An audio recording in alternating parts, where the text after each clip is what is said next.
नमस्कार मित्रांनो, ही गोष्ट आहे 2001 सालची. अगदी स्पेसिफिक सांगायचं झाल्यास जुलै 2001 सालची. महिनाभर आधी प्रदर्शित झालेले चित्रपट लगान आणि गदर अजूनही थिएटर्समध्ये प्रचंड गर्दी ओढत होते. त्यात भर म्हणून की काय, 13 जुलै 2001 रोजीच बिग बी अमिताभ बच्चनचा अक्स नावाचा सिनेमाही प्रदर्शित होणार होता.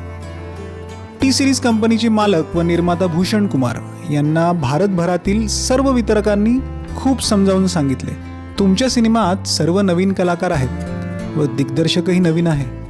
गाणी जरी चांगली असली तरी लगान आणि गदरची जादू काही ओसरलेली नाही. त्यात आमच्या समोर अमिताभचा अक्सचा पर्याय असताना तुम्ही तुमच्या सिनेमाची तारीख पुढे का ढकलत नाही? भूषण कुमार मात्र ठाम होते. ते म्हणाले, नाही, मी माझा सिनेमा पुढे ढकलणार नाही. मला माझ्या टीमवर पूर्ण विश्वास आहे. मित्रांनो, परिणाम असा झाला की भूषण कुमार यांना कमी दर्जाच्या सिनेमागृहात समाधान मानावे लागले. 20 वर्षांपूर्वी मल्टिप्लेक्स संस्कृती एवढी रुळली नव्हती, त्यामुळे सिंगल स्क्रीन्सचे महत्त्व कायम होते.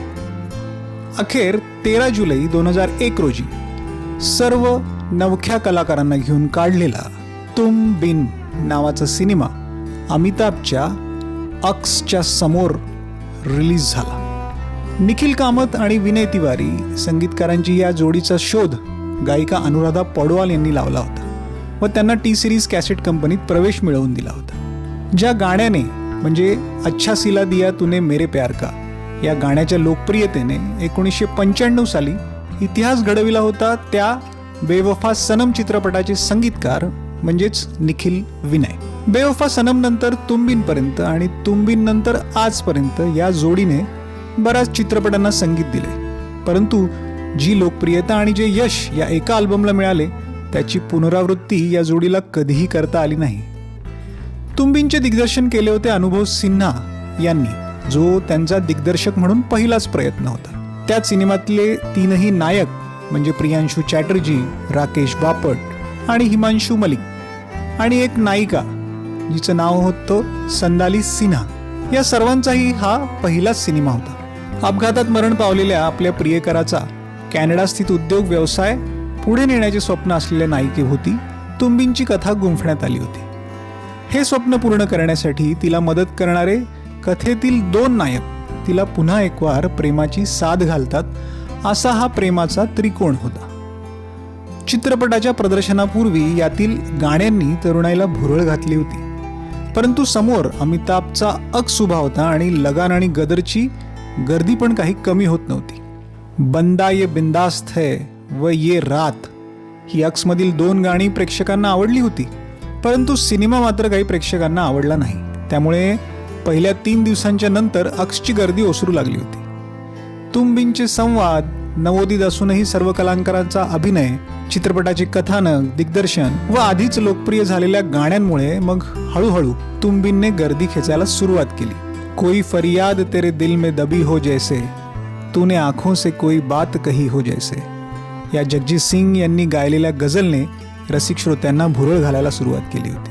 सोबतीलाच अनुराधा पौडवाल व सोनू निगम यांचे ड्युएट छोटी छोटी रातें लंबी हो जाती है जब किसी को किसी से प्यार होता है, सोनू निगम व शैलजा सुब्रमण्यम यांच्या आवाजातील मेरी दुनिया में आके मत जा कहीं मत जा, अनुराधा पौडवाल अभिजीत यांच्या आवाजातील देखते ही देखते दिल खो गया, अभिजीत व चित्रा यांच्या आवाजातील प्यार हमको होने लगा खोना था दिल खो गया, उदित नारायण व अनुराधा पौडवाल यांचे ड्युएट तुम्हारे सिवा कुछ ना चाहत करेंगे कि जब तक जिएंगे मोहब्बत करेंगे व चित्रा यांच्या आवाजातील शीर्षक गीत तुम बिन जिया जाए कैसे कैसे जिया जाए तुम बिन, अशा एकाहून एक कर्णमधुर गाण्यांची बरसात या सिनेमामध्ये होती. 20 वर्षांपूर्वी जो प्रेक्षक त्याच्या अगदी ऐन तारुण्यात होता, त्याच्या आयुष्यातील तुम बिन हा एक अविस्मरणीय अल्बम आहे.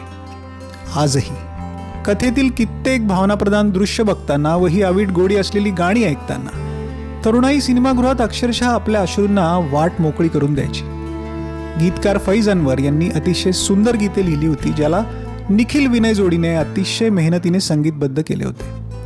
टी सिरीजचे भूषण कुमार यांना या मेहनतीवर विश्वास होता व त्यामुळेच कोणी काहीही सांगितले तरी त्यांनी सिनेमाचे प्रदर्शन पुढे ढकलले नाही.